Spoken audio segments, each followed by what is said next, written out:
So this is for the Anker EverFrost group specifically. Before the release of the cooler, they put out a poll asking what users wanted to know about it, what tests they wanted to run, and to gather feedback.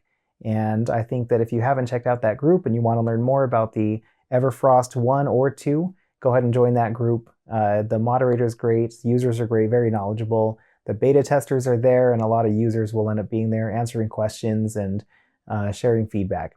As a full disclosure, Anker did send me this cooler to try out and provide feedback. I was not paid and no money was exchanged between Anker and myself, and so that's just for full disclosure. So the first question comes from Robert McAdoo, Guwa, Dwayne Lester, and a lot of other people wondering how long it takes to charge the battery. And I think that's going to depend. If you're using the AC, included AC outlet that's in the batteries plugged into the cooler, you're going to charge at about 100 to 110 watts or so. If you're using solar, the maximum input is going to be 100 watts, and so you'll be able to charge the battery in about 3 hours. If you're using USB-C to charge it, it charges at 60 watts, so that'll take about 5 hours. So anywhere between 3 and 5 hours is what you're looking at, from 0, empty, to 100% for charge time. The next question is from Joshua Timothy, who asks about Bluetooth and Wi-Fi capabilities. The EverFrost 2 has Bluetooth capabilities but doesn't have Wi-Fi. So if you're wanting to check the temperature and see its status remotely, you'll need to be within Bluetooth range. The next question comes from George Hurley and George Vasquez, asking how long does a battery last after a power outage? For my testing, the battery on a single battery from 0 to 100% will last about 2 days. And so that is in an ambient temperature of about 73 degrees and the temperature in the refrigerator set to 39 degrees. That's about how cold I like my food and drinks. And usually it'll be a swing, so it'll get down to about 37 degrees. It'll go up a little bit and back down and kind of fluctuate. But with the fridge fan, it keeps it really even. So 39 degrees for me has been the sweet spot for it. The next question is, how long will it last on a C800? That comes from Sean Ely. My C800 will charge this 300 watt-hour battery at least twice, a little bit more, but I'll give or take for overhead. And so that should give you 6 days. Again, all of these estimates are dependent on your environment. So if you're where it's very hot, it's going to be, the compressor will be on, so it'll have less battery and it'll use more. If you're in a very cold environment, the compressor will be on less and you'll have longer run times. So it just depends on your environment. So the next question comes from Gyu Hua. How accurate is the temperature readings?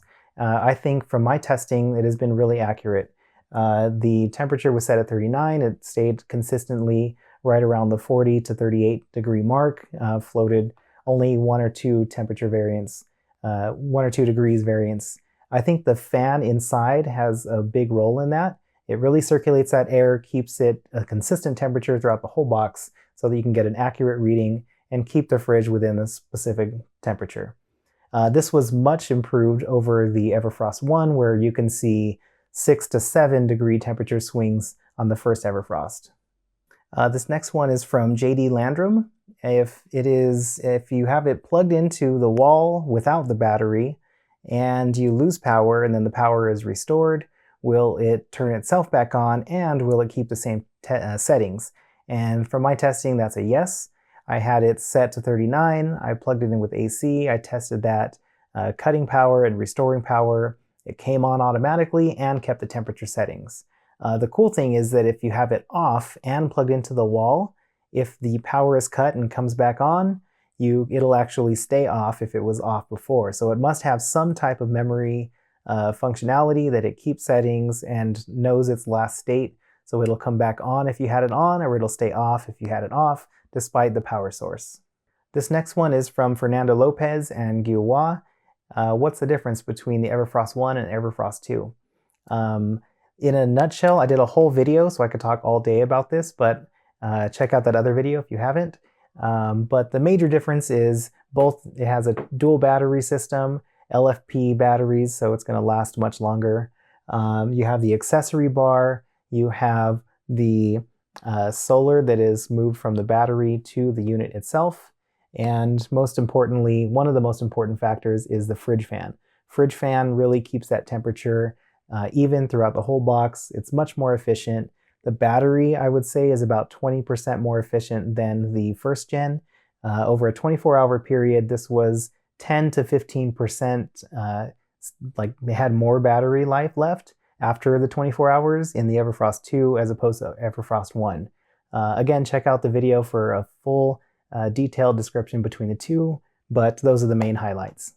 This next one is from Dwayne Lester. He says, what comes with it and will I need my own cables? What comes with it is the AC power brick here. You get your 12-volt cigarette lighter to charge it from the car, and you'll also get the wheel chocks, which are these to keep it from rolling around the back of your car when you're driving around. You'll also get one single battery that comes with it. The thing that doesn't come with it is the solar cable, which is an MC4, typically an MC4 to XT60, which is what goes into your cooler to charge from solar.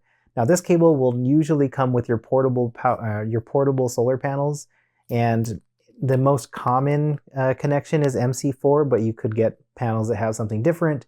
As long as you adapt it to XT60 or XT60i, that's the only cable that you'll need. And again, it comes with most portable solar panels. Dwayne also asks about the vents for a vehicle. The vents are here on the front and the back, as well as the bottom. The bottom I'm not too worried about because it's kind of at an angle and the wheels protect it, so it's got some breathability down here. The vents on the front and back, you'll want to make sure have at least a few inches of clearance so that you can circulate air and vent away that hot air that it's going to be creating. So that's how it'll work out in a car. Dwayne also asks what I want in a third generation, and I could make probably a whole other video on that, but I think at the top of my list, I would like a USB-C powered cooler. I think that the compressor is most common, about 60 watts to run a compressor. USB-C now supports 140 watts with their GaN technology. They have cables to support that, so I don't see why we can't put a USB-C powered cooler. They'll be the first to market. It'll be the only one on the market that can run on a USB-C without the battery. And so I would really like to see that. Besides that, I'd like to see balloon wheels. They have all-terrain wheels, which are a little larger, but in soft sand on the beaches of California, it's not going to make it through the sand. Only balloon wheels will do that. I'll try to find a picture and throw it up, but essentially it's a low PSI and just kind of floats over the sand. I'm tired of dragging it through the sand. Hard sand, like in other beaches, I think Pismo probably has hard sand and maybe other states, but here it's very soft and the cooler won't make it through the sand. So balloon tires, they can sell it as a package of, I don't know, summer package, and they can have the balloon wheels with an umbrella holder, sell the solar umbrella. It'll be great. But that's the things that I would like to see. And besides those things, on the battery, I would like for them to get rid of this USB-A in favor for 2 USB-Cs. I would like 1 USB-C input and output, as well as 1 USB-C output only. And the reason I would like to see that is because if you're trying to use this battery to charge another power station, if they're both bidirectional, it doesn't really work out. It can't figure out who to give the power to, who not to give the power to. So that's something that I would like to see. We don't really need USB-A anymore. USB-C is pretty standard. The next thing I'd like to see is for this USB, the handle. See how it gets stuck there? The other generation flipped up from the bottom. So I would like to either move these ports and this button to the bottom, or to have this handle flip up from the bottom so that it doesn't get caught on this USB-C cable. And lastly, Wi-Fi. Wi-Fi would be super important to have on a fridge. It's not vital, but it's a nice to have. That way you can check your temperature when you're remote. Let's say you're away from the house, or you have like a remote place, a cabin or something like that, and you're using it in there. You want to be able to check in on the cooler from remotely, as long as it's connected to Wi-Fi. Having a Wi-Fi module inside to connect and be able to check through the app while you're remote would be great. If you like this video, please consider subscribing, liking, and leaving a comment. If you have any tests, comments, or questions, please leave those in the comments, and I personally get to them as soon as I can. If you have any tests that you would like to recommend, please leave those in the comments as well, and I'll get to them in my next video.